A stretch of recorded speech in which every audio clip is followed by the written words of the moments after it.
नमस्कार दोस्तों, स्वागत है आप सभी का आपके अपने YouTube channel all exam guide गुरु पर। दोस्तों, इस वीडियो में हम जीके के एमसीक्यू क्वेश्चंस को कवर करेंगे जो मोस्ट इंपॉर्टेंट आने वाले प्रतियोगी परीक्षाओं के लिए हैं और कई वर्षों से पूछे जा रहे हैं। इन प्रश्नों को आप याद कर लीजिए, एग्जाम में आपके द्वारा ये क्वेश्चंस जल्दी से कवर करके आगे वाले क्वेश्चंस के लिए टाइम मैनेज करने के लिए आपको काफ़ी हेल्प मिलेगी। सभी प्रश्न थोड़े से कठिन हैं, तो पहले ही बता दे रहा हूं कि हार नहीं माननी है। ना बने तो भी वीडियो अंत तक देखना है और कमेंट करके मुझे ज़रूर बताइएगा कि कैसा लगा आपको वीडियो और आपने स्कोर क्या गेन किया। तो चलिए शुरू करते हैं। मोस्ट इंपॉर्टेंट क्वेश्चन सेशन है, तो पूरा ज़रूर देखिएगा, रट लीजिएगा, याद कर लीजिएगा। सबसे पहला प्रश्न ये रहा स्क्रीन पर। क्वेश्चन नंबर 1 आपसे पूछा गया है, निम्नलिखित में से कौन सा भारत इंडो म्यांमार समन्वित गश्त में भाग लेने वाला एक भारत का जलपोत है। राइट आंसर क्या हो जाएगा इनमें से? तो यहां पर सही उत्तर हो जाएगा आईएनएस सरयू। ऑप्शन नंबर 3 यहां पर जो आप देख रहे हैं, आईएनएस सरयू इंडो म्यांमार समन्वित गश्त जो कि 8वें नंबर का था, इसमें भाग लेने वाला एक पोत था। नेक्स्ट क्वेश्चन देखते हैं क्या पूछा गया है। अगला प्रश्न ये रहा स्क्रीन पर। क्वेश्चन है 2018 BWF वर्ल्ड टूर फाइनल के पुरुषों के एकल में किसके द्वारा ये मैच जीता गया? तो राइट आंसर हो जाएगा, तो ये जो है शी युक के द्वारा जीता गया। राइट आंसर हो जाएगा ऑप्शन नंबर ए।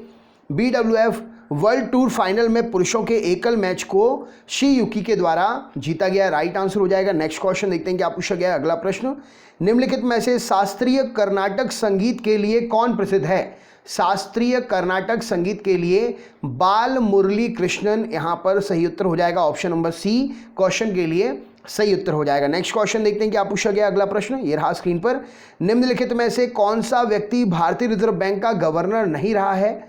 तो भारतीय रिजर्व बैंक का गवर्नर इनमें से MS गिल नहीं रहे हैं और मनमोहन सिंह एकमात्र ऐसे प्रधानमंत्री हैं जिनके नोटों पर हस्ताक्षर भी हैं, यानी कि वो गवर्नर भी रहे हैं और भारत के प्रधानमंत्री भी रहे हैं। मनमोहन सिंह का कार्यकाल क्या था? अगर आप बता सकते हैं तो बताइए। अगला क्वेश्चन देखते हैं। सूचना और प्रौद्योगिकी के संदर्भ में, सूचना और इंफॉर्मेशन और टेक्नोलॉजी के सेक्टर में कहें तो उसके बारे में ASCII का फुल फॉर्म क्या है? तो ASCII का फुल फॉर्म है American standard code for information interchange. Right answer हो जाएगा American standard code for information interchange. इस प्रश्न के लिए सही उत्तर हो जाएगा। राइट आंसर है option number C. Next question देखते हैं क्या पूछा गया है। उत्तर प्रदेश में निम्नलिखित में से कौन सा राष्ट्रीय उद्यान स्थित है? क्या उत्तर हो जाएगा यहां पर? तो उत्तर प्रदेश में इनमें से दुधवा राष्ट्रीय उद्यान है। ऑप्शन नंबर बी यहां पर सही उत्तर हो जाएगा। नेक्स्ट क्वेश्चन देखते हैं क्या पूछा गया। अगले प्रश्न पर चलते हैं। जिसके भी आंसर गलत हो रहे हैं अपने आंसर सुधारते जाइएगा। नेक्स्ट क्वेश्चन देख लेते हैं। अगले प्रश्न पे चलते हैं। अगला प्रश्न क्या है? ये रहा क्वेश्चन। मौलिक अधिकारों के विचार किस देश से लिए गए हैं? राइट आंसर क्या हो जाएगा इस प्रश्न के लिए? तो मौलिक अधिकारों के विचारों को अमेरिका से लिया गया है। नेक्स्ट क्वेश्चन देखते हैं। पल्लवों के एकाश्मेय रथ मिलने का स्थान कहां पर है? तो पल्लवों के एकाश्मेय रथ मिलने का स्थान महाबलीपुरम है। नेक्स्ट क्वेश्चन, लेजर का आविष्कार किसने किया था? तो लेजर का आविष्कार TH मेमन ने किया था। नेक्स्ट क्वेश्चन देखते हैं। वृक्षादित क्षेत्र सर्वाधिक कहां पर हैं? तो वृक्षादित क्षेत्र सर्वाधिक जो है पूर्वी डेक्कन में स्थित है। नेक्स्ट क्वेश्चन देखते हैं। कौन भारत में होम रूल आंदोलन का नेतृत्व करने वाला था? तो होम रूल आंदोलन का नेतृत्व भारत में जो है एनी बेसेंट और लोकमान्य तिलक के द्वारा किया गया। नेक्स्ट क्वेश्चन, रेमन मैग्सेसे पुरस्कार किस देश के द्वारा दिया जाता है? तो रेमन मैग्सेसे पुरस्कार फिलीपींस सरकार के द्वारा दिया जाता है। भारत में पुलिस सेवा का प्रशिक्षण कहां पर होता है? तो भारत में पुलिस सेवा का प्रशिक्षण हैदराबाद में होता है। पहाड़ी काटकर एलोरा के विश्वविख्यात कैलाश मंदिर का निर्माण किसने कराया था? तो पहाड़ी काटकर एलोरा के विश्वविख्यात कैलाश मंदिर का निर्माण राष्ट्रकूटों ने करवाया था। कंप्यूटर में अधिकांश प्रोसेसिंग किसमें होती है? तो कंप्यूटर में अधिकांश प्रोसेसिंग CPU में होती है। वनों की सुरक्षा के लिए स्वतंत्रता प्राप्ति के पश्चात सर्वप्रथम किस वर्ष सरकार द्वारा वन नीति की घोषणा की गई? तो वनों की सुरक्षा के लिए स्वतंत्रता प्राप्ति के बाद सर्वप्रथम वन नीति की घोषणा 1952 में की गई थी। बम्बई कलकत्ता मद्रास उच्च न्यायालयों की स्थापना कब की गई थी? तो बम्बई कलकत्ता मद्रास उच्च न्यायालय की स्थापना 1861 में की गई थी। मधुमक्खी के डंक मारने पर किस पदार्थ से उपचार करना लाभकारी होता है? तो मधुमक्खी के डंक मारने पर जो है बेकिंग सोडा से लाभ होता है उपचार करने में। नेक्स्ट क्वेश्चन देखते हैं, इनमें से किसने पानीपत के तीसरे युद्ध में संगठित मराठा सेना का नेतृत्व किया था? तो पानीपत के तीसरे युद्ध में संगठित मराठा सेना का नेतृत्व जो है सदाशिवराव भाऊजी ने किया था। निम्न में से कौन सर्वाधिक विनाशकारी होता है? तो राइट आंसर हो जाएगा टॉर्नेडो सर्वाधिक विनाशकारी होता है। अगला प्रश्न देखते हैं, श्री प्रधानमंत्री के रूप में सबसे लंबा कार्यकाल किसका रहा? तो प्रधानमंत्री के रूप में सबसे लंबा कार्यकाल ऑप्शन के हिसाब से देखा जाए तो जवाहरलाल नेहरू जी सही उत्तर हो जाएगा। 1 गीगाबाइट में कितने बाइट होते हैं? तो 1 गीगाबाइट में 1024 मेगाबाइट होते हैं।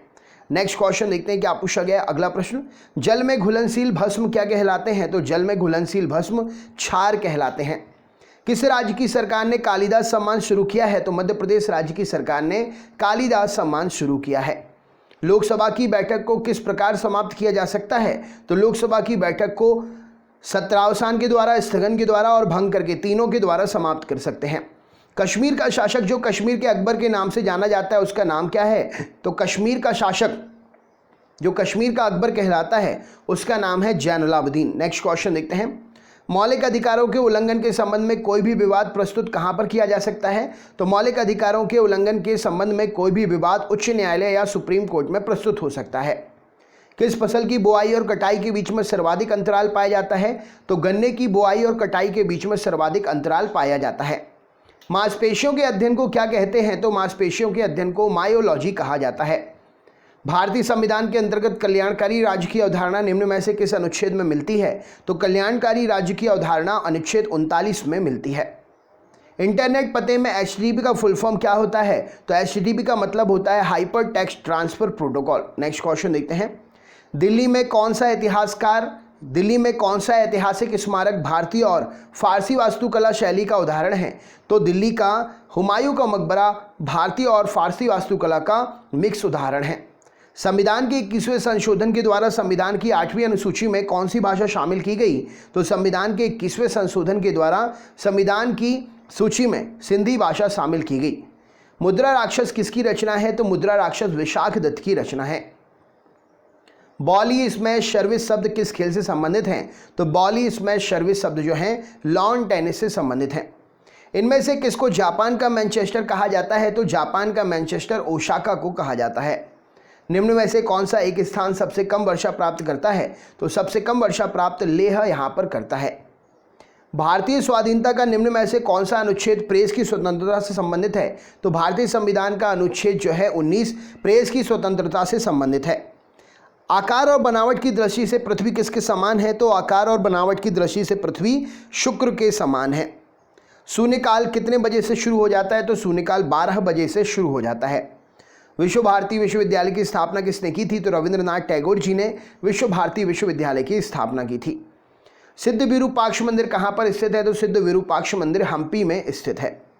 निम्नलिखित में से किसने सोम प्रकाश नामक समाचार पत्र शुरू किया था? तो सोम प्रकाश नामक समाचार पत्र ईश्वर चंद्र विद्यासागर ने शुरू किया था। नागार्जुन सागर बहुउद्देशीय परियोजना कौन सी नदी पर बनी है? तो नागार्जुन सागर बहुउद्देशीय परियोजना कृष्णा नदी पर बनी हुई है। निम्न में से कौन सी जगह किसी भी जलवायु के 6 प्रमुख नियंत्रण में नहीं है? तो मानव प्रभाव जलवायु के 6 प्रमुख नियंत्रण में से नहीं है। निम्नलिखित नदी घाटी परियोजनाओं में से किस एक का लाभ एक से अधिक राज्यों को प्राप्त होता है? तो चंबल घाटी नदी परियोजना का जो है लाभ एक से अधिक राज्य को प्राप्त होता है। कांग्रेस के निम्नलिखित नेताओं में से कौन कैबिनेट मिशन योजना के पक्ष में पूरी तरीके से था? तो सरदार पटेल कैबिनेट मिशन योजना के पक्ष में पूरी तरीके से थे। गंडक परियोजना किन दो राज्यों की संयुक्त परियोजना है? तो गंडक जो है बिहार और उत्तर प्रदेश राज्य की संयुक्त परियोजना है। पंचायत समिति का गठन कैसा? पंचायत समिति का गठन किस आधार पर होता है, किस स्तर पर होता है? तो पंचायत समिति का गठन प्रखंड स्तर पर होता है। दुलहस्ती पावर स्टेशन निम्न में से किस नदी पर आधारित है? तो दुलहस्ती पावर स्टेशन चिनाब नदी पर आधारित है। इंडिया पोस्ट की किन सेवाओं को एक स्थायी रूप से बंद कर दिया गया है? तो इंडिया पोस्ट की इन सेवाओं में से तार को स्थायी रूप से बंद कर दिया गया है। तपोवन और विष्णुगढ़ जल विद्युत परियोजना कहाँ पर है? तो तपोवन और विष्णुगढ़ जल विद्युत परियोजना उत्तराखंड में है। और ये आज का आपका सरप्राइज क्वेश्चन है। भारत का राष्ट्रगीत किस ग्रंथ से संकलित है? इसका आंसर आप हमें कमेंट बॉक्स में शेयर करिए।